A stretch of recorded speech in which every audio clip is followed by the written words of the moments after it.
Hey guys, in this video, we're going to take a look at how you can set incoming messages, notifications to alert or silent on the Samsung Galaxy S22 series. First, let's go back to your home screen by tapping on the home button at the bottom of the screen.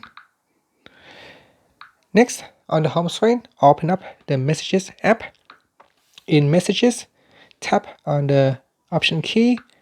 From the pop-up, select Settings. In Settings, tap on Notifications. And in here, tap on Notification Categories. And then tap on Incoming Messages. And here you can select Alert or Silent. Okay, so choose one of the two options.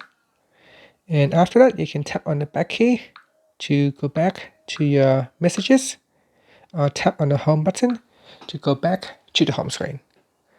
And that's it. Thank you for watching this video. Please subscribe to my channel for more videos.